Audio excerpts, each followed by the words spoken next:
Hi, I'm Donna McDaniel. I've just done a program at the library on Southborough in the 70s called From Cows to Computers, because in 1970 this town still had a lot of cows and few computers. And by the end it was, we had office buildings where they were doing computer things. We had Data General, a manufacturer with headquarters here. So those 10 years, as I started to look at them, I didn't know until I really started to look how much had changed. The town changed a lot, not only the population, but the schools. We had to build schools like crazy. We ended up building a new fire station, getting a new police station, renovating the town hall, creating a council on aging. All kinds of things happened during those 70s. So come listen to them. So thank you for being here. I expect that most of the people are from Southborough, but we have some other people who are not even from Southborough who would come because they're good friends. What are good friends for? These two ladies are from Framingham. My friend Gail lives in Holden. We went to college together. You can believe that. Many years ago, and she's turned all the pictures I've given her into slides and do whatever you do, which I can't possibly do. And Sharon is another friend who helped out when I did Southborough Memories book. Sharon was involved in that, so it takes more people, as we said. So I want to say first how come I picked this topic from cows to computers and what led to that. I was curious. We were celebrating some anniversary of our transfer station. It seemed to me that it had been built maybe 20 years ago or 30 or whatever, but I wasn't sure. So I started looking through some of my notes and history books, and I realized that lots of things happened in the 70s that really made this town a different one in 1980 than it was in 1970.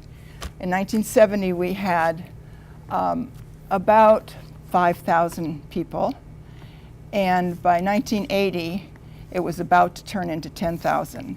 And that's quite a thing in just 10 years, but it was happening all up and down the Route 495 corridor. 495 was just built in the 70s as they moved up.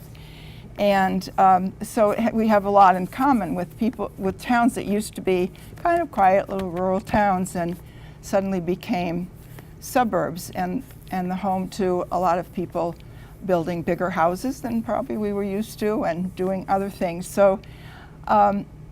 But what I really liked about it was that the people in town and the town officials and a lot of citizens were very aware of what was happening, of what was going on. Some people wanted to have bigger lot sizes, and some people wanted to buy a whole lot of open space, and some people wanted to build condos. And it was pretty clear that things were about to change. And so the local officials, especially the planning board, had just a whole lot to do with making the town the way it is today.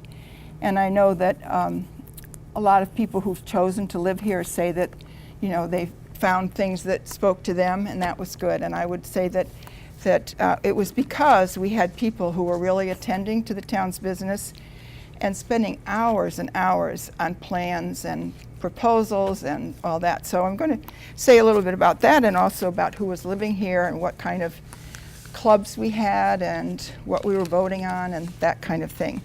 So thank you for being here. And this is actually, I was going to do this part at the end, but it occurred to me that it's better as kind of a preview of what some of the things we'll be talking about. First of all, this is from a paper called the Marlborough Enterprise. I'm not sure it exists. If it does, it's maybe a weekly in Marlborough. But when in the 70s, the Marlborough Enterprise covered Southborough. I was a reporter from starting in when about 72 when I moved to town. I became a reporter for the Middlesex News, and then the Worcester Telegram had a person who would go to selectmen's meetings, and we had WSRO, the radio station for Marlborough. So per capita, I think we were the best covered town in the country, but where we met was in of course, the town hall before it was redone.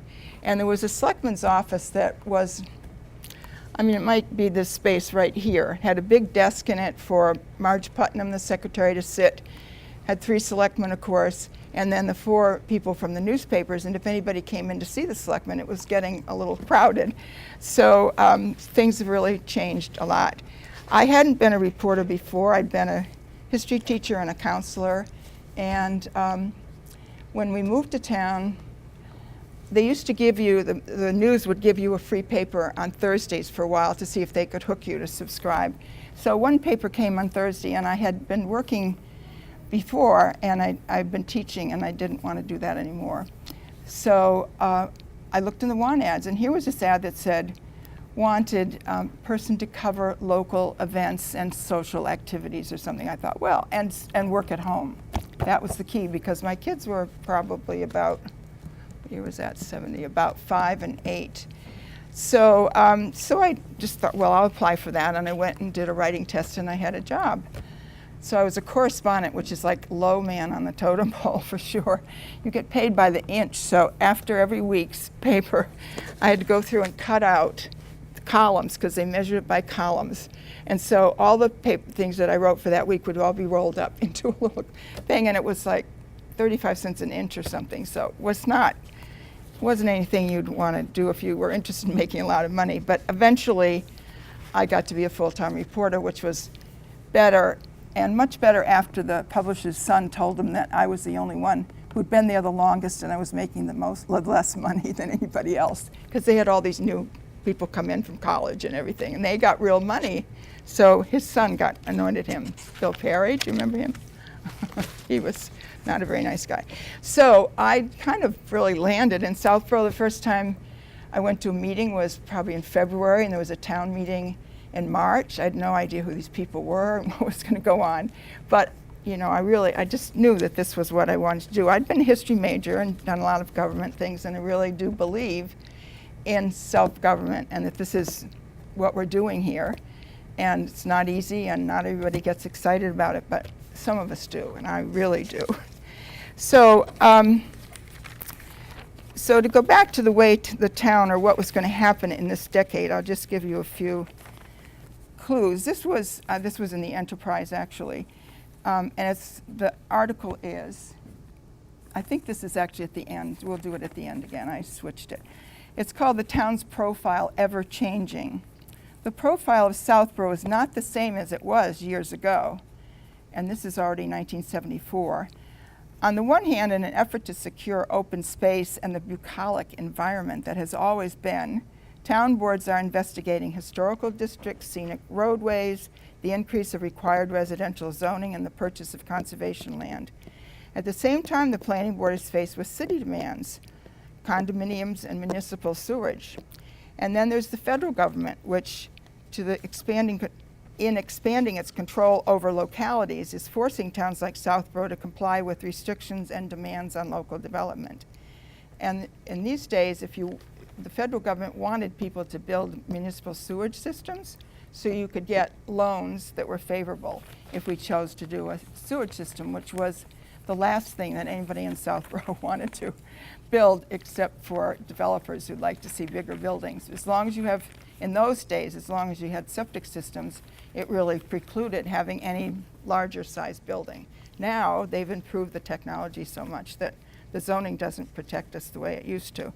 And I remember one time when I was interviewing a new man who was for a candidate for a planning board, and I said, well, tell me what things you'd be looking for and everything. He said, oh, I want to have apartments. And I thought, I might as well tell him right now. He's not going to get elected in this town. We don't even use the word apartments now. But anyway, he didn't get elected. So let's see what else. And then the federal government demands, for example, it appears the town may have to adopt floodplain zoning to provide flood insurance. In light of the government's demand for more low-income and elderly housing, the town undertook a housing project for the elderly. So in the future, it will not be forced to build something which is not in accordance with its needs. But it took us 3 years. That was the Colonial Gardens, which is still here, down off East Main Street, or Boston Road, that is still there. But that took about 3 tries at town meeting, because there were a lot of people in town who have certain images of the words low income, and and I think those images are not correct, but they get very nervous if you talk about low-income housing. And also handicapped people can live there. It's a state subsidized, we don't pay for it. We have a member on the board, the state pays for everything. It's a state subsidized. I don't know how many units there are, but there are quite a few. They're a little on the small side, but that's the way it is. So anyway, those are some of the things that were happening, and I'll go on to kind of go back to the beginning of this a little, why we have cows in the title. So obviously every town in Massachusetts at one point was filled with farms, and we had some really great farms here and some that still bring back memories. But Southborough was part of Marlborough, so was Westborough, so was Northborough. We separated from Marlborough, our mother city, and we separated in 1727. In order to separate, you had to have a school and a church, and then you were on your own. So let me see where I'm going here. So the first settlers, among the first settlers, were in the west end of town, where 495 ends now, but that whole area was owned by the Johnsons. They were here before the town was even a town. And I mention that first because they were also the last to sell their cows not too long ago, I think maybe within the last 10 years ago. And so the Johnson family had a farm for several generations and were also people who took part in town government. Sereno, I love that name, Sereno Johnson was a registrar of voters till he could hardly walk into the town hall. That's the way I'm going to be. And one of the sons was an assessor, one of the daughters was on the school committee. So we had towns who really accepted the fact that not only did you live here, but you had some responsibilities. And then as you came along East or Main Street, I know that not everybody lives here, but if you imagine yourself at 495, Route 30 comes in, and the Johnsons were right at that end, and I think still have some of the houses there are theirs. And then if you came up a little farther away, there's Sears Road, which is named for Montgomery Sears, who was a very wealthy man who had a farm called Wolf Pen Farm and dairy. And when we lived in Framingham, we used to get our milk delivered in glass bottles by the guy from Wolf Pen Farm. It was very nice.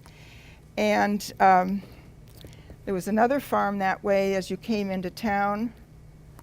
Let me think. Well, let's go across the street. Across from where the Johnson farm is was also a very big farm. I can't think of the man's name, but he had a barn that was burned, as was the Beals barn. The Beals is right up from the Johnson land. And for about 6 months, there was somebody lighting fires to barns on purpose, and it was horrible. Nobody knew who it was. You just hear the fire engine go off and fire whistles. And I was a selectman then and felt really like I should be doing something, but what do we do? Well, the police were doing something, and they picked out who they thought it was, and what they did was follow him around all the time. Every time he got out of a car, there was a policeman. And every time he got home, there was a policeman. So he eventually decided it would be better to leave town. But we lost 4 or 5 good old barns, and it was really sad. The one at Beals, I remember going out to look at it, and it was windy, and the whole pieces of this beautiful old dried wood were blowing through embers all through the air. People from Marlborough came down to look at it. That was a very sad time, and we lost a good number of barns, but mostly we were all right. On the east side of town, near the Framingham line, where I live now, was a farm owned by the Onthank family. They were here before the Revolution. Several of them were named William. Several of them were selectmen. And that hill was a blueberry patch where I live. Unfortunately, they didn't seem to leave any blueberry bushes for me to pick, but it used to be the thing to do. At a certain time of year, everybody would go up and pick blueberries. And the Onthanks their house is still on Boston Road, just before you get to the industrial park. And it was Eleanor Onthank was, Hamill. It was Charlie Hamill, if you remember him. He was the dog officer for quite a while. Very great guy. So they lived there, and she tells stories about when her father was farming. It was more like truck gardens, I think, that you call them, where you grow more groceries for people who are coming out from the city. And she said her father would be there on a Saturday afternoon, and carriages would come up from Boston, and the ladies would hand their chauffeurs, their drivers, their shopping list, and they'd go in and gather it all up, and then they'd go back. You know, the woman's got her hat on and the whole schmear, and then they go back to Boston, often Beacon Hill. So there was another farm across the street from that with the brewers. On the south side of what now is the Pike, of course, wasn't always the Pike. There was a farm, the Asselbekians, his name is familiar these days.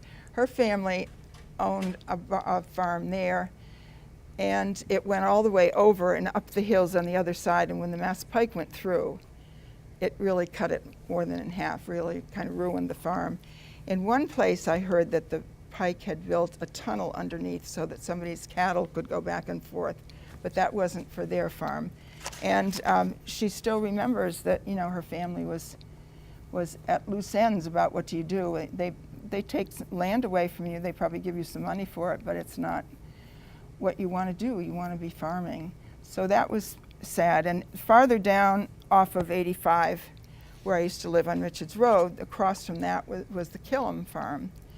And he was still farming some, used to plant corn in that field. And we bought this little house because we thought, nobody's around, it's really nice, that's what we wanted. And then we realized that, well, maybe nobody was around, but in the fall or spring, I don't remember which, he spread all the manure around so the corn would grow. And we knew we were living in farm country at that point. But I don't know how long they could keep on going, but they were still planting corn. And then we heard that they were going to build a hockey rink across the street, and we decided we'd rather have the corn and the manure, but that wasn't our choice. So I think that's, you know, there were lots, in those days everybody had a farm and a garden anyway in their yard. That's how you survived. And they still had, you know, wagons come along and sell you what you needed. But it was definitely a farming community. And the top picture may be familiar to a lot of you. This is Deerfoot Farm, which is certainly by far the best known of our collection. And that barn is no longer there. There is a house that we'll see in a different photo that's there in kind of a different shape. But the Deerfoot Farm is probably, and this is their wagon, the horse bringing the milk around. They were most interesting because it was owned by, I think first was Joseph Burnett. They made Burnett vanilla, if you remember that, I do. And they made all kinds of extracts and things, and he owned an apothecary in Boston, plus his Beacon Hill house. And so he had bought the land, and he loved this dairy farming, and of course had people to do the work. And they were known for the quality of their butter. The Queen of England, I believe this must be true, ordered butter from Deerfoot Farm. And when Admiral, maybe it was Byrd, went to the North Pole, if it's somebody else, it was somebody who sailed to the North Pole, they took a cow from Deerfoot Farm with them. I just love that story, because you don't have any refrigeration, but you just bring the cow. Who needs refrigeration? You're freezing anyway, I guess. But so it was really a well-known thing, and there were several sons of the Burnetts, and they studied farming and wanted to improve the farm, and they were really very attached to this. This is just an example of another. This is a later and short-lived farm, but Capasso Farm, some of you may remember, on the cut-off Framingham Road that goes to Marlborough. And unfortunately, they went out of business, and so that was really a nice little farm stand you could go to and pick strawberries in season and maybe bring corn, but nobody's bought it. If you're looking for a farm, there you go. So let's see. And the Deerfoot name came because one of the sons said that he saw the mark of a deer hoof on a rock. I don't know whether the rock was soft or the deer was hard, but that's the story anyway, that on one of the rocks in the stream there is a little deer foot. So let's see the next picture. Oh, yes, I just saw a different. So besides all the nice dairy stuff, they had pigs, although a lot of the pigs came from other places. This building was downtown on the corner of Newton Street and across from where the bank is now. If you go up a little, the Southborough Medical Center is there. And when I go in there, I know most of us who live here know, what's his first name, Ostrovsky? I can't remember his first name, but he's like in charge of the whole medical center. And I saw him in the hallway and I said, you know, this is a historic spot. You should put up something. He said, oh, well, you know, we'll think about it. And then I mentioned it to the people in the Historical Society. They said, we've been sending him stuff all the time. Apparently he's not thrilled to mention that his medical center is on what used to be a slaughter factory for pigs. What can you do? So by the time I got here, they were having trouble. You know, sewage things were getting more sophisticated, and they produced, you can imagine, a whole lot of grease. And they had a big pond in the back where it was supposed to get, you know, all fixed up environmentally, and really didn't. And it kind of went up towards St. Mark's School, and they didn't appreciate this increasingly unpleasant smell from down there. So the town spent a fair amount of time trying to see if there's something they could do, you know, to help. But in the end, they didn't close, but they moved their, they moved to Newton, I think, out towards the Pike, and had a big store there. By that time, they were making bacon and hamburgers and hot dogs and all that stuff. And eventually it was sold to a company called L.B. Darling. I talked to people who worked there. I learned more about how you slaughter a pig than I really cared to know. And but they said it was really hard when the cars would roll in with all these squealing pigs, and they'd let them out and then take care of them somehow. So, okay, let's go on.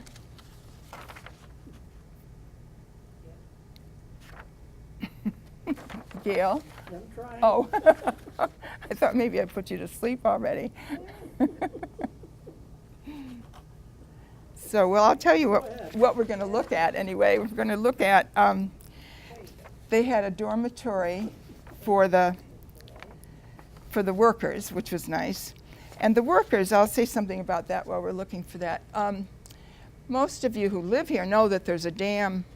If you go out toward the Framingham line, right at the Framingham line, there's a dam that's 100 feet high, and it was built around 1898 because Boston needed water.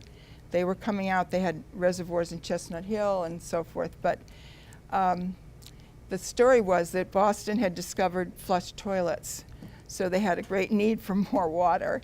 So they came out and bought, dammed up another river. They went out to Wachusett, where there's still a reservoir, and our reservoirs. So the dam is there, and it's really beautiful. It's granite, it's solid.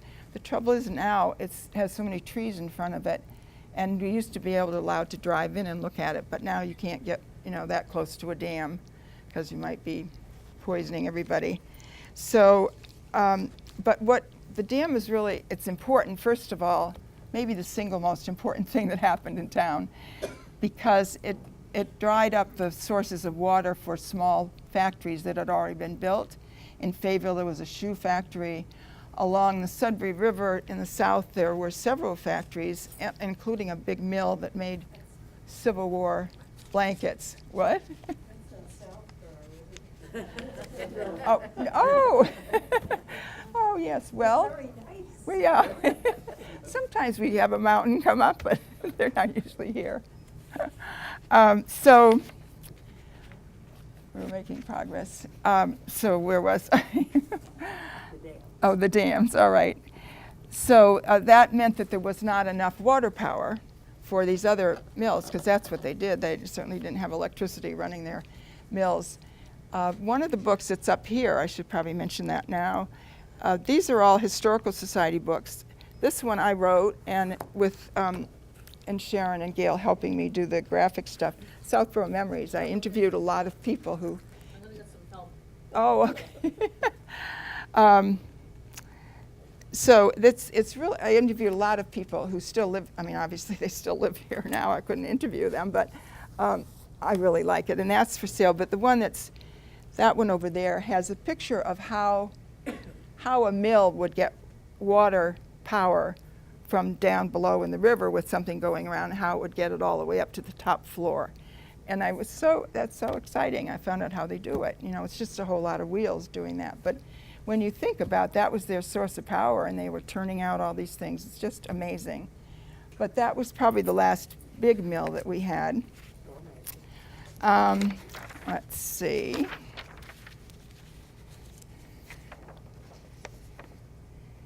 Yeah, so one last thing about the dams and the dam building that really affected Southborough, I think, greatly. That is that the workers who came over, there were a lot of Italian stone cutters who came over. It's a granite dam, it has beautiful stones, and the Italians were here to cut the stones. There were a lot of Irish who came here now. They were people leaving. This is the late 1800s, a lot of people needing to leave Europe or leave Ireland too. And this was a place where they could get jobs.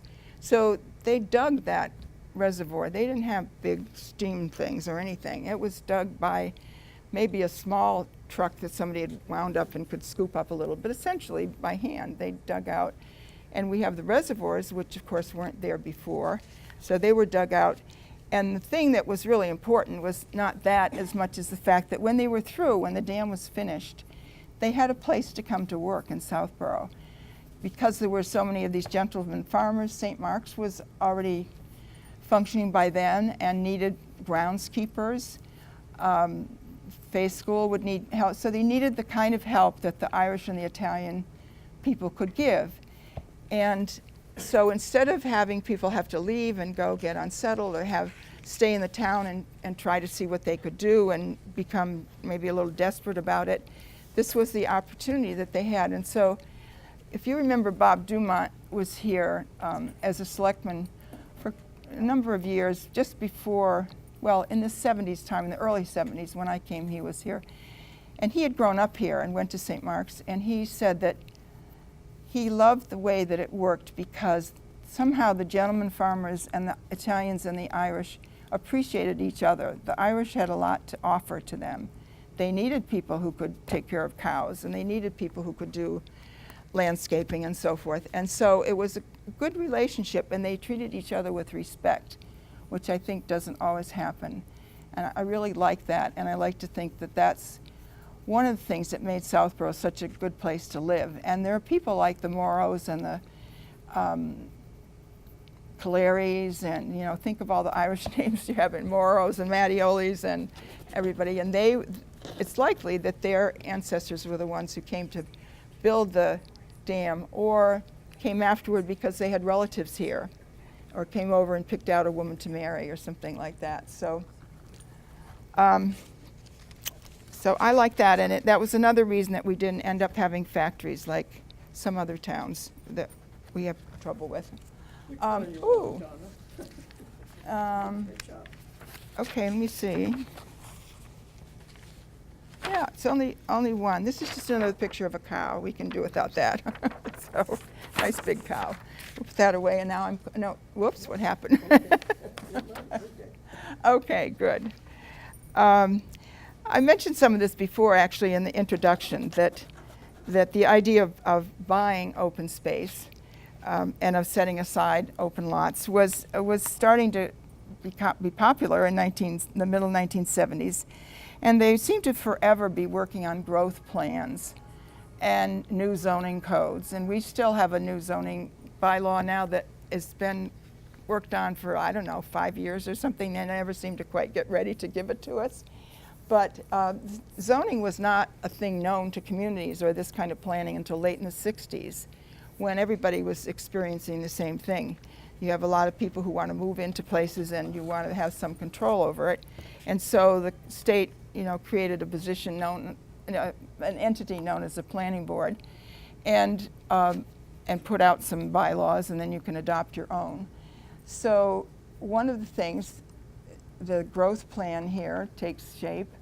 We're talking about open space, and when it says a town plans for the future, I thought this was pretty good. So they had a meeting to find out what residents wanted.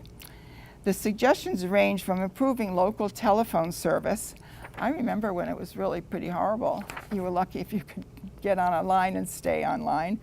And that was one of the suggestions, to banning all growth for 2 years. 80 people, many of them new to town government, assembled Thursday with one goal in mind: to design and plan for Southborough's future. The meeting was the seed in a grassroots movement brewing in town, which began at a town meeting with an appropriation of $2,500 to form a citizens planning committee to avoid the fate of many towns which became prey to indiscriminate zoning and sporadic growth. I think that last sentence says a lot about what Southborough was trying to avoid, and for good reason, I think. So they had a citizens planning committee, and we have the planning board, which is, they run for office, they have authority and so forth. But we had a professor in town from MIT named Larry Susskind, who went to the town and said he'd like to do this if the town was interested. He would have some of his graduate students come out and do a study of what people in Southborough wanted. And we could use that as, kind of a launching for what we were going to do. So they also, of course, wanted to control traffic, like we still have that problem. And the planning board was they were probably the busiest people in town for a long time. They had the first industrial park. Well, first they had to draw a zoning map. Oh, you know what? I forgot that one. I was going to make more copies of it and give it to you. Oh, well. We had a zoning map that obviously shows you where the zones are. One of the issues that will come up in a minute is the fact that we wanted to not have, the goal was not to have Route 9 look like it does in Framingham. And if you wanted people to get nervous, you'd say, oh, that's going to look just like Framingham. Or you could say, oh, that will look like Marlborough. That's even worse. I won't say that. But so because Framingham, just the 1950s was when the first Shoppers World was built. So Framingham was like on the leading edge of shopping malls and shops and all over.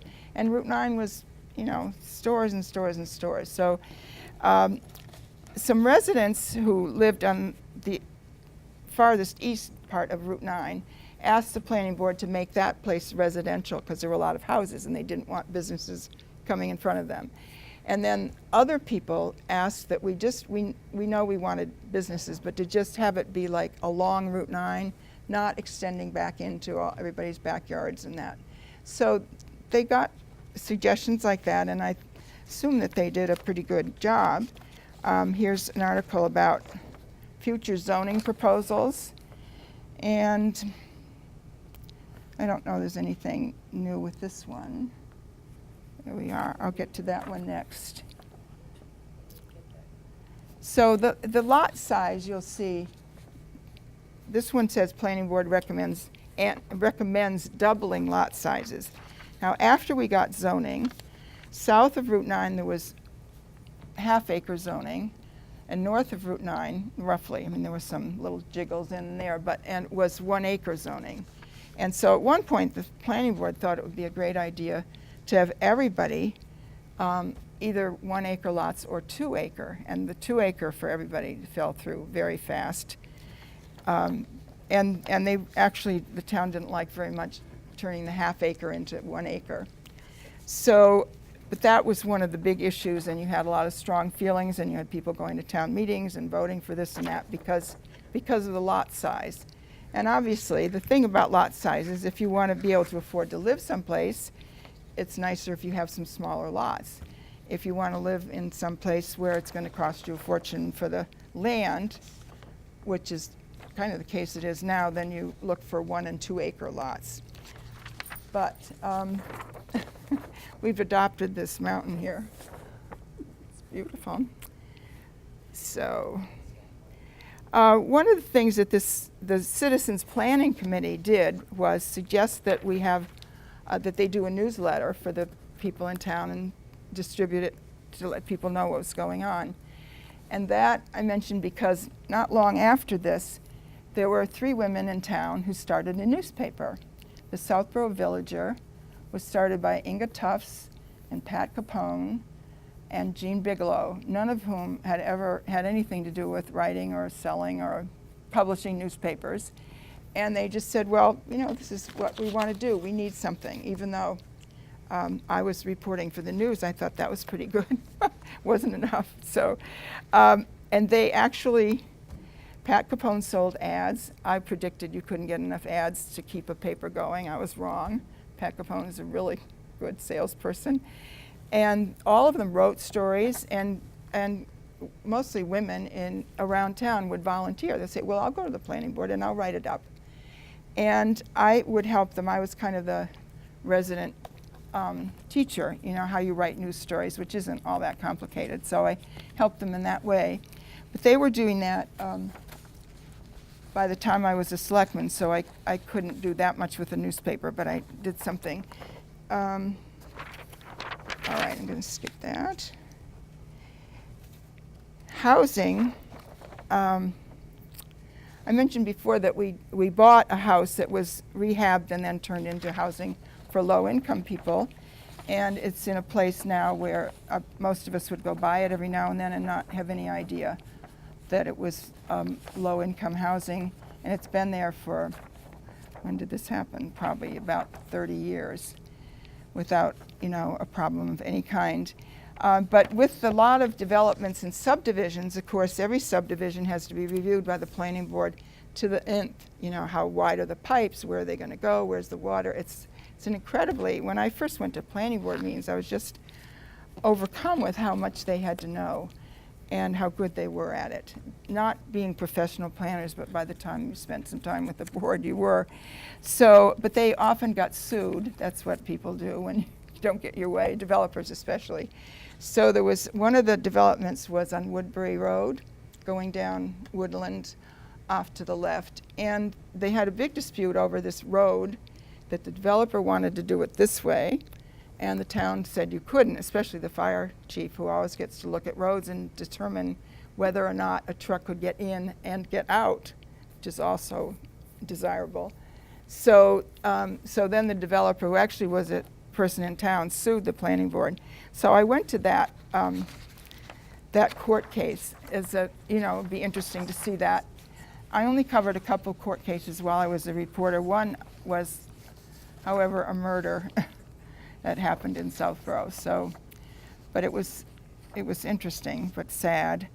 So they this place was called Woodbury Estate, so it's off Woodbury Road. And so he sued the planning board, so I went to the court hearing. And there's a lawyer up there saying la la la on the planning board with the town council, la la la.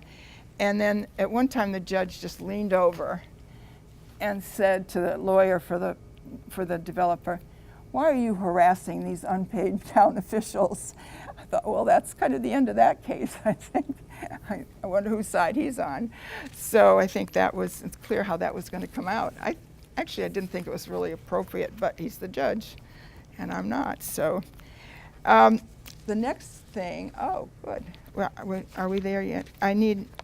You can't, could you go back one or two, or would, you don't have to. Well, that's all right, we can do without it.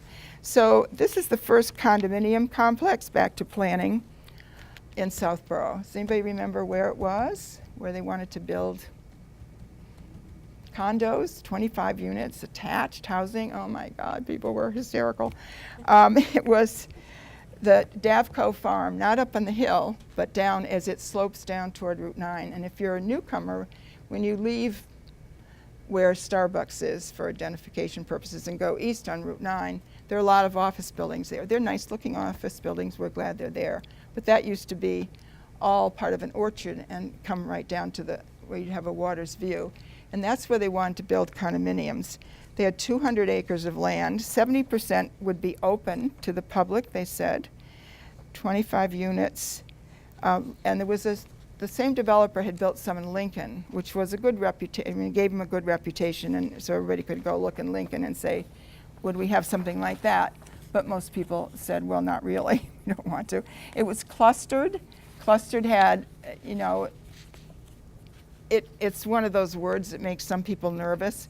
It actually means that if you have two lots and you want to have two houses and a lot of land around them, you can do that. Or you can put two houses closer together and then have a whole lot more land around it by clustering, and it wouldn't be so bad. Where I live, there are duplexes, and there's land around, and we have a lot of open space down at the bottom of the complex, which is where the fancy septic system is. So, but they were serious and they wanted to do this. So the town got worried that we might end up with condominiums there. So we decided to buy Davco Farm, not the whole thing, but that slope. I don't know how many acres, but that was our first conservation purchase.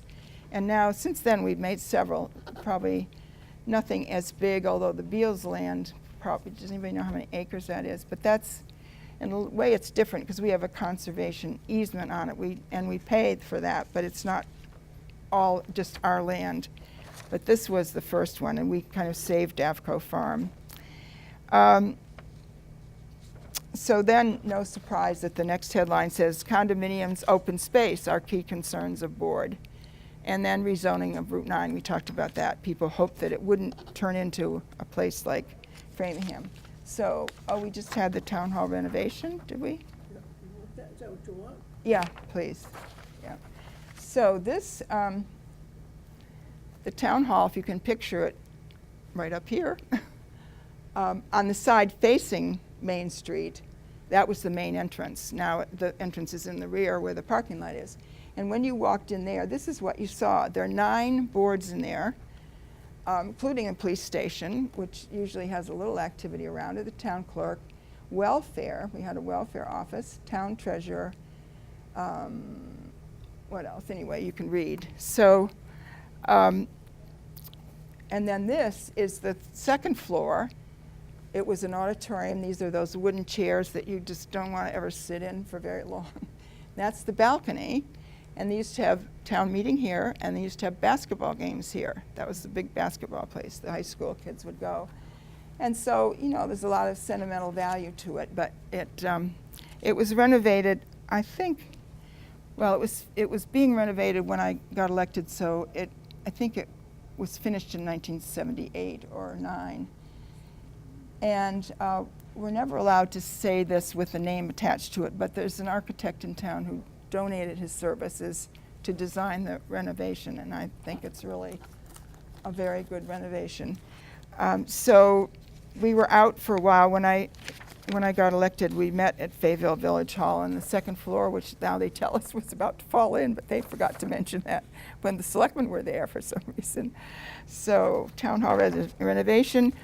You'll see that we then got into a whole series of, we had a police department study, we studied the fire station, we built a new fire station, gave the police some better headquarters than they had in the town hall, which they always mentioned was right next to the restroom. People thought that might be appropriate, I don't know. So $500,000, which if you've been in the town hall, now it seems like such a bargain. It's really divided into offices and a hearing room upstairs, and it's only a second floor. And then, you know, divided in some open offices and some closed, and a big thing. I think it's very nice looking. So we did that, and at the same time put in an elevator, because at this point in time, which is 78, they started having laws about handicap accessibility. So we had to have an elevator, and there was quite a long discussion about couldn't we have just one of the lifts that we have, like we have in our meeting, or did we need a real elevator? And there were people who required that service, who were feeling like they deserved to get something that was really good, and we shouldn't try to do it the cheapest way possible. So they convinced people that we would get a real elevator. I notice we have a real elevator out here.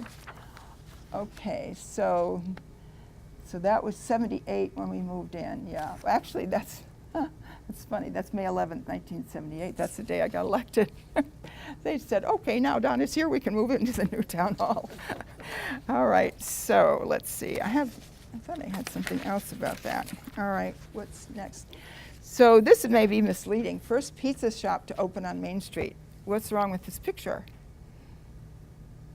That wasn't really I mean, it was the pizza shop for a while, but it was the same man then when the fire station, we built a new fire station, which, by the way, was built a lot by the firemen themselves. They did interior work. I mean, they are there in times when they're not running around with fires, and so they did a job on that. And a lot of people don't think the design is the most beautiful, but they certainly saved us some money. So this was the same owner as who would go to did you guys go to pizza tonight? Did you go to the pizza house?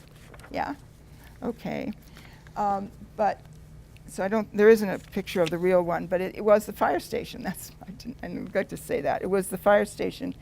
And so I think they've done a really nice job of having mementos from firehouse things around and pictures of different, crews, different years. And so they got to have a pizza shop, and then they wanted a beer license. And I saw this happen at another place in town. As soon as you mention beer, people say, oh, they'll be rolling out, they'll be throwing beer cans out the window, they'll be throwing up, they'll be tossing things around, like the worst possible things. And it hasn't been a problem. They sell beer, it hasn't been a problem. The same thing happened at Fitzgerald's in the south end of town. And that was the first vote I ever took, was to give that guy a beer license in the face of people who insisted that they'd now be surrounded by totally drunken people. I don't think they have yet. So my philosophy was, if there's going to be a problem, we'll wait till it happens, and we'll see what we do about it. We don't have to predict that it's going to happen. So when I was a selectman, when I was chairman, you get to be chairman the third year. I don't know what they're doing with 5 now. We'll let them take care of it, but it was easier then. And so I wrote for the Villager. I mean, I didn't get paid for this, but I was really excited. I wrote a column called From the Chair. And it was just what I love to do. I could explain what was going on and who was doing what and all that. And this is by Lawrence Susskind, who's the guy who did all the planning stuff, he's giving us a rundown on what people said. I wonder what I did with that. Let me see. Oh, there it is. I can't read the small print.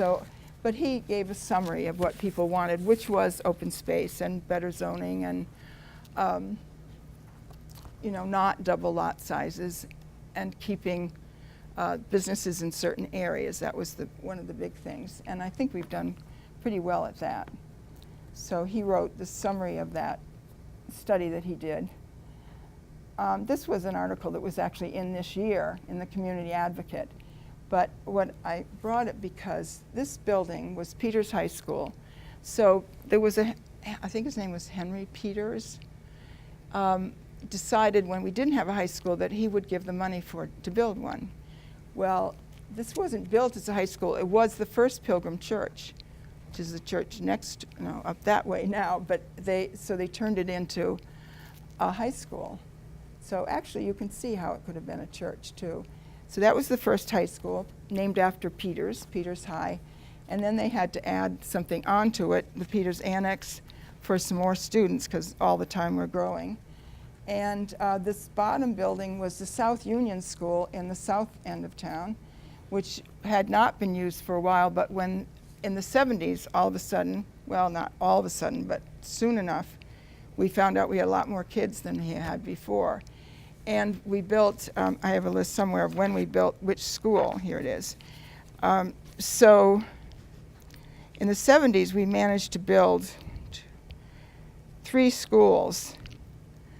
But in the meantime, we had to rearrange things. So we put all the kindergartners in this school and used the other schools for the other grades, or there were only 2 of them. And then we built, Neary School was built first, and then Mary Finn School, and both those people are former teachers and much loved according to all their students who remember them well. And then Woodward, which became the middle school. So we had one school with Mary Finn, after it was built, was kindergarten through whatever, I'm not sure. We kept changing. That was a sure way to get parents out to town meeting, is tell them you're going to change the placement of schools and where their kids are going to go. They'll be there because, it's a big thing. So I'll just say that one year, nothing that is in any history book, is that one year there were some people in town. This was relatively recent. Let's see, it would have been in the,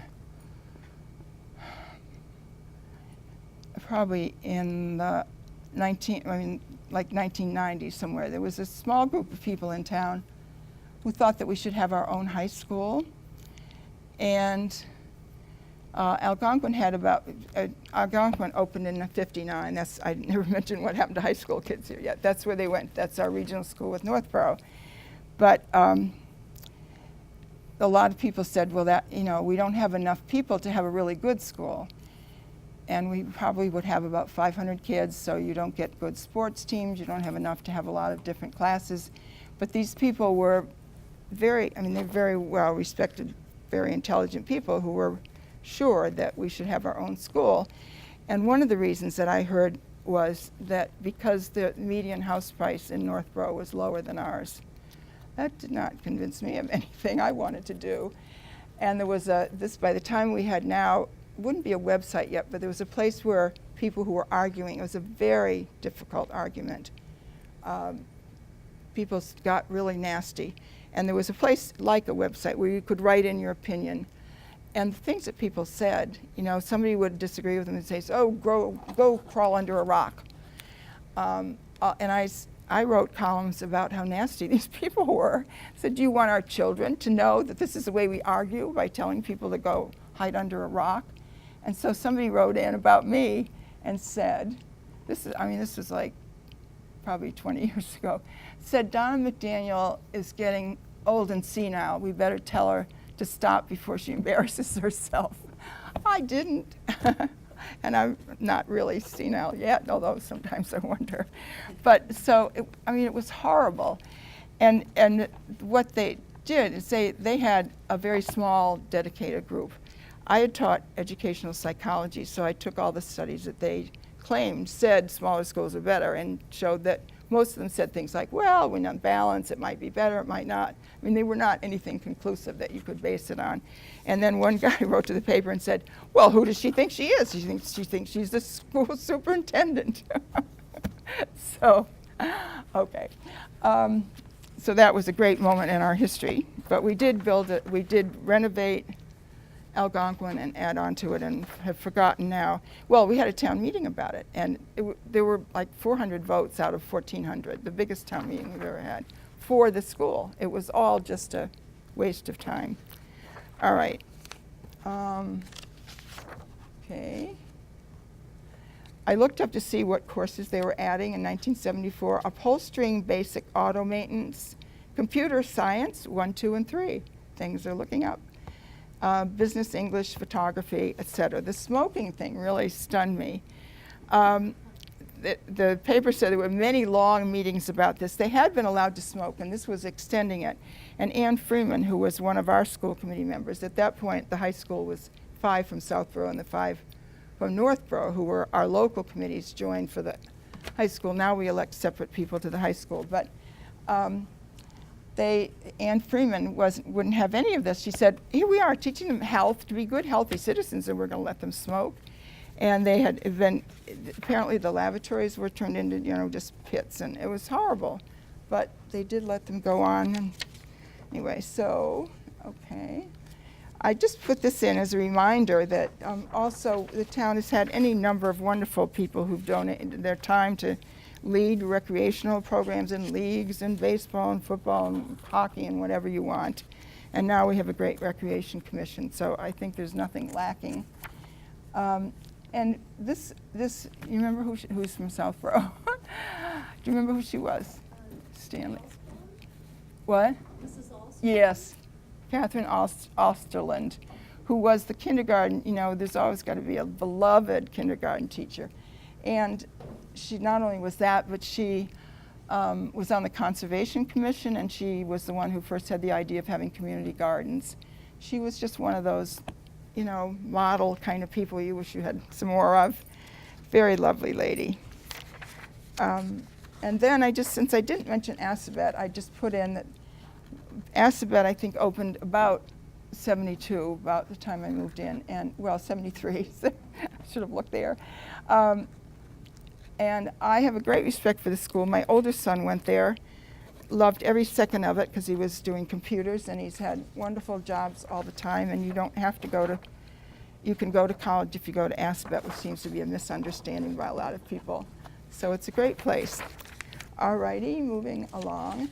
This is just kind of a collection of things that we started thinking about that hadn't been on anybody's menu before, but there was a citizen, what do they call it, senior citizens club. They met probably every other week or so. They had programs, and they said, you know, we should think about having council on aging. Oh, you know, we should think about having some housing. So it was very much a ground up kind of thing. It took, they did form the council on aging. We now have a senior center because of them. But it took several tries to get it approved. We seem to have this thing, we have to fight about it for 3 times, and the 3rd time you get it what you want. But so just look at these quickly. I found these somewhere taken, we had a real flood. I don't know, Ann, you were probably living there when the whole, this is Parkerville Road, and the dam was overflowing. Sometime when it poured for days. And these are roads that people live on. If you lived on Parker Road, Parkerville, you'd find you were living on an island. That's goes across. That, but you say it happened in the 70s. Well, I have pictures to prove it. No. I think so. It doesn't say. Well, John Lundblad took the pictures, so he was a town administrator around then. I mean, we've had some bad floods. Yeah, she lives on the Sudbury River. Yeah, I can't remember anything quite that bad. Well, it was pretty awful, and those are just regular streets. Okay. Although there was one, and like maybe 78, 79. I think it was March, and it was just the spring rain. Just there were people canoeing in my backyard. Yes, I think that was the time. Yeah. So okay. Oh, more flood pictures. All right, this is the highlight of the evening. I had been covering, I was a reporter for 6 years. I went to every meeting anybody wanted to have. I was just fanatic about it. And I also got to talk to a lot of people, and I started getting the idea that maybe Louis Bartolini had been in office for 15 years and wasn't necessarily the most popular person around, I guess. I mean, it's hard to be the most popular. But I decided that I could probably do that too. So I had left the news already. I didn't leave to do this, but then this idea came up. So that's Louis and me with dark hair. Okay, another one, another slide. Oh, I don't want to make you nervous. Oh, good. So this is the good news. And I did win, and in the small print up here, well, it's not so small there, my most favorite thing, it says record voter turnout. 2,000 people, and we can't even get that many now. Well, we have lots more people, but, and that's me, and Paul Berry in his younger days. He just retired after 47 years as town clerk. And next to him was Don Banks. The people from Southborough might remember him. And I think that's my younger son, Evan. One weird thing about this is I had worked for the news, and it turned out when they did an editorial on the election, they endorsed Louis Bartolini. So somebody went to the editor and said, do you know who he's running against? So it was too late to do anything. They couldn't very well unendorse him. But after I managed to get elected, they had a nice editorial for me.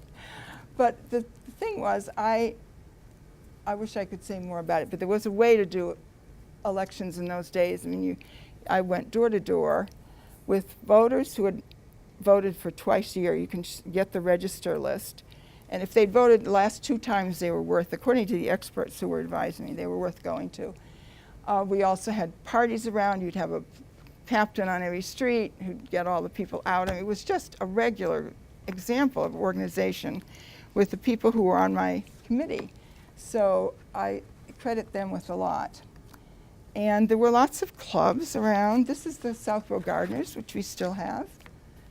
And just to pay due to we've had Boy Scouts and Girl Scouts and the League of Women Voters, which I really miss a lot.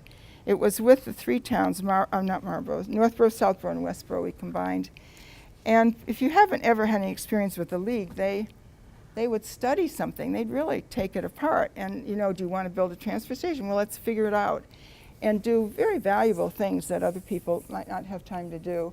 But it just, as women started more and more to work, we think that's it. And that, so that closed. This is, if you've heard of the Fayetteville AA, it's like, kind of like an Elks Club or something.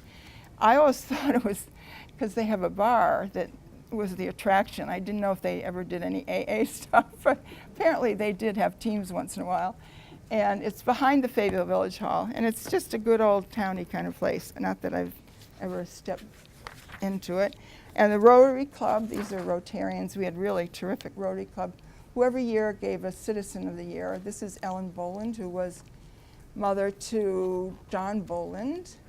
Her husband was the fire chief, and her son was a deputy fire chief, and then the highway superintendent. So that's, you know, there are a lot of families like that, who people say, oh, well, that's nepotism. They got all those people on there. I say it's great pride in what you do, and as a family thing, the tradition to follow, if you feel like it, what your father's doing. So here's the transfer station. This story is. We had a landfill on Parkerville Road in front, way in front of, on the road of Neary, and it was declared illegal by the Board of Health. It wasn't being covered well enough and all that stuff. So we had to close it right away, which point Data General, which was our biggest company, sued us because we were responsible for getting rid of giving them a place to get rid of their trash. So they went through, the Board of Health is the one that does it. They had engineers, they had people studying all these plots, and they finally came down to one choice, which was the land on Fisher Road. Now there's very fancy houses up there, right on probably the farthest west of town. And so on a Sunday, the advisory committee, and especially Louise Barber, who was the chairman, and another woman, had found out about transfer stations. The town had joined Worcester Resource Recovery. We knew that there was a place where they were going to bring trash, and that's in Millbury. If you go by Millbury, there's a big smokestack.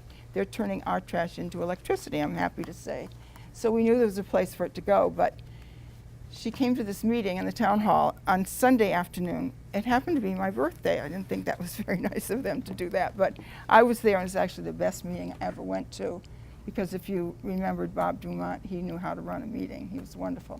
Because the Board of Health was furious that someone has come forward with another plan, when the next night we were about to vote on something they had spent a couple of years on. And we can understand why they'd be furious. But she just said, you know, we're going to build another whole thing. We spent all our time, blah, blah, blah. So they decided to, we still had the town meeting, but we postponed this. And so I don't remember how long it took, but we then voted at a town meeting again to build a transfer station. And I think that's one of the best things that we've ever done. And it was forward thinking at that time, but I don't think we have any regrets about it. This is a town meeting. If you remember anybody, that's Nelson, I don't remember his first name, Arthur Holmes, Willie Clary, and Peter Phantom, the fire chief, the police chief, the assessor, and Paul Nelson, who was an assessor. That was in Woodward. It was not a pleasant, old Woodward wasn't a pleasant place to meet. Sad chapter in our history is our history. So I don't remember what year, but sometime probably around 75, the town voted to pay somebody, I think, $5,000 for writing the town history. And the Historic Commission, which is an official town board, unlike the Historical Society, which is a nonprofit organization, the Historic Commission was charged with finding somebody. So they put out, you know, they did all the legal things you do and interviewed people, and they chose this woman from Brookline. I don't even know if her name is there. It's probably just as well it isn't. So she came and she talked to people. She asked me if I'd look over some of her chapters and a few that were done, and I was excited about that. And then somehow time went by and we didn't hear from her anymore. And people would leave messages. People would go knock on the door and leave notes, you know, we haven't heard from you. Like a year goes by. It was very strange. We knew that that her husband was having trouble, as in sickness, but we couldn't get any finally, after I think a couple of years, we just sent her a letter and said we've had to go hire somebody else. She wouldn't even respond, so it was awful. But what was awful for her, but every time I walked downtown, somebody would say to me, "So where's the town history?" I'd say, like, we're trying. It wasn't a good moment in town. Yeah, and that's the woman who didn't do it. Oh. Priscilla Ritter was, I didn't even want to, yeah. She was a lovely lady, but so those of you know, Nick Noble was a history teacher at St. Mark's, so he was asked to finish it. She had done some chapters, and he finished it, but what Nick wasn't as familiar with as we might have hoped was the town part of it. He's very good on the Burnett family and St. Mark's and that whole thing, but he missed a lot of things. Like, I look in the index, I look for transfer station, which I think is one of the landmarks, not in there. Also, I could say I look for abortion clinic, which some of you will remember. The short version is 3 women from Framingham had a lease on property on the last strip of office buildings after this traffic light out on Route 9, opposite the big, huge, whatever it is now. And they had a lease on space, and they wanted to open an abortion clinic.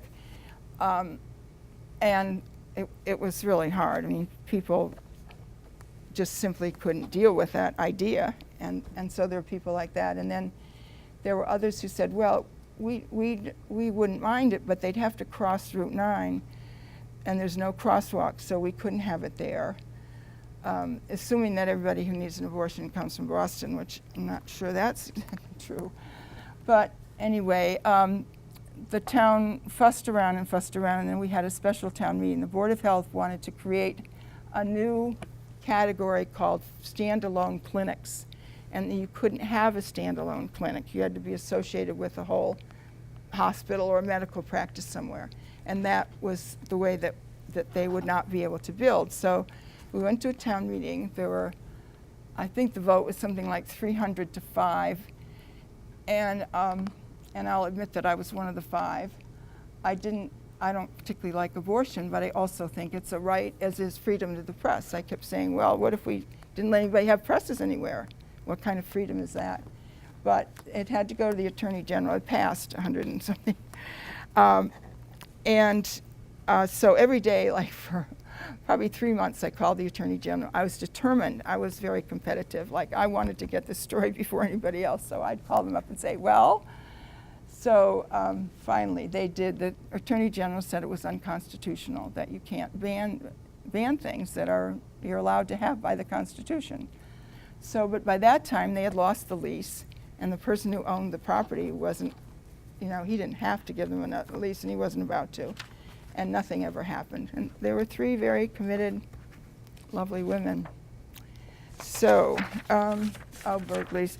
This sounded kind of good, but the things that were stolen were mostly like lawn furniture, and I don't know what else you keep around on the porch, or maybe sometime get in and take a radio. It sounds a lot more terrible than it is, but anyway, we do have burglaries here. And so we wanted to study the police department. What you do is study everything before you do anything about it. We usually study it to death. And the police, I guess, were where they are now, in this really not totally adequate place. But the main thing was there was a disagreement between the advisory, the finance committee, and the selectmen. One of them thought we had too few policemen. The other one thought we had too many. And so they couldn't agree. So I said, well, we'll have a study. What do you do? So we did, and I don't even know what the outcome was. After that, so Sergeant drops in isn't as great as it sounds either. I thought it meant when Willie Clary, if you remember, was a chief in the end. He had a place on his cheek where he had interrupted a holdup at the corner drugstore, which used to be down there, and somebody shot at him. So he had a scar forever, and he could bring it out and prove every time what a hero he was. So, but that wasn't it. This time he went to the Fitzgerald store, And when he walked in, he went in the back door because he heard there was a robber in there. And when he walked in, it was an old building, and the floor just fell in. So he fell to the, I shouldn't laugh, but that's what the drops in. I didn't write the headlines. I never wrote the headlines. I can write 3,000 words. I cannot write 5. So the police cruiser thing is that, you know, town meeting is really wonderful, and I love it a lot. But we had more arguments over police cruisers. Why do you really need a new one every year? How come? What kind of, oh, and then it was over air conditioning. Do they really need air conditioning? We shouldn't have to pair. And no, they're big men. Well, I'm not going to get on this chair. Never mind. I'll just lean on the desk. So every year we'd have an argument. One year they voted to buy 2 new cruisers without air conditioning, which I'm sure made the police a little annoyed, but finally we got with it. And the thing is, I mean, you might say, well, maybe they don't need air conditioning, but they end up sitting in places, you know, watching traffic for a while. And that's also is harder on the engine than if they're driving around. So they had good reasons, and eventually they developed a way that the cruisers were passed down, you know, there'd be 2 new ones, and then the chief might get, a court officer would get one that didn't have so many miles. So they figured it out, and I don't know how many we have now, though. Not a whole lot. And then, so then we're wanting to do the fire station. I think I mentioned that already. Built our own new one. That's some of it from the Rotary. So we don't need to have that one anymore. And this is one, the Morrow was, I don't remember which one it was, John Jr. Was fire chief for, or he spent 38 years in the fire department, not all as chief. Then who's the one who's there now? Is his brother, or anyway, it's another Morrow. We had several Faniffs in the fire department for a while. We have Bolins in the fire department and the police, and we have Mattiolis in the police. And as I said before, I really think that we're missing something. Children don't have a chance to find something that, you know, their parents are doing that they might want to do, or that would be a family tradition. And they're very proud of what they do, and they should be. So he's retired after 38 years. So we can go on from that. And then we have a DPW. This happened when I was the selectman, and I think it was one of the best things we did. We used to have an elected tree warden, who was Howard Truesdale, and if he didn't want to do it, we didn't know what we were going to do. He ran for office, this older man now, and at this time. And then we had cemetery commissioners. We had a commissioner and then 3 members of a committee who were elected. We elected the water commissioners, and plus there was a commissioner. We didn't elect the highway department people, but the selectmen ran them. But we had all these people who actually are doing the same kind of job. And although you know, you don't make changes like that easily, and everybody thinks they're going to be without a job or they're going to lose money or something, but we did create a Department of Public Works, which has still, you know, separate, they're hired separately, but they all know what the other jobs are, and they share equipment, which is much more sensible. So we probably studied that too. And then I was remembering the cemetery superintendent, I think he was a Pacini, who used to have, that's not it yet, used to have spaghetti suppers in the cemetery building. And so I went one time. It was more fun than I had probably in all of Southborough, because he had wine and cemetery, and all the town people, officials and elected people and everybody were there, and he did that, and it was very, you know, very much fun. And I could write an article the next day about going to a party in a cemetery, so. Yeah, this, of course, is our library. As it looked before, it had, you can't tell, but now we're in the addition. And I guess can you all read that? Colonel Francis Fay, the Fay family was one of the major families in Southborough. We had Fayville, we had all sorts of Fays. We had Fay School. And he was, I think the colonel part comes in the War of 1812. I don't think he was old enough to be in the Revolution. But I love the way he addresses. This is at a town meeting. You know, and he was one of the richest people in town. He's talking to the ordinary farmers and guys who are sitting around, and women. and saying, fellow townsmen. I think it's very moving. I am one of you and you are one with me, dear, dear unto me. So, and then he gave his 500 silver pieces, and other people chipped in, and the town chipped in, and we built this library. So every once in a while somebody wants to call it the Fay Library. It isn't really, it's the Southborough Library, but he deserves some credit. What a good guy. Another man who gave, if you're from Southborough, you know where the community house is. Right across, if you went straight across, there's a beautiful white house with a porch. And that was a Choate house. The Choate family also left a field in front of Woodward. Part of that is a Choate field. And they were very rich people. And they're still Choate Hall and Stewart law firm in Boston, and that's the same family. They had a lot to do with St. Mark's. And Gail's giving me, those signals? Like, hurry up, okay. Well, I thought the library would like to know they had a great strawberry festival. We had sports. We had plenty of sports as we do now. People have added everything. We have more fields than we can keep up with. Yeah, this was the library. That's all right. We can move along. And we have sports, okay. Heritage Day is Columbus Day weekend. We had it first for the bicentennial of the country, and a group of men got together and said they wanted to, there are a lot of people who do reenactment, and they got all their Revolutionary War gear on, and the women got dressed up in nice long dresses, and the kids too.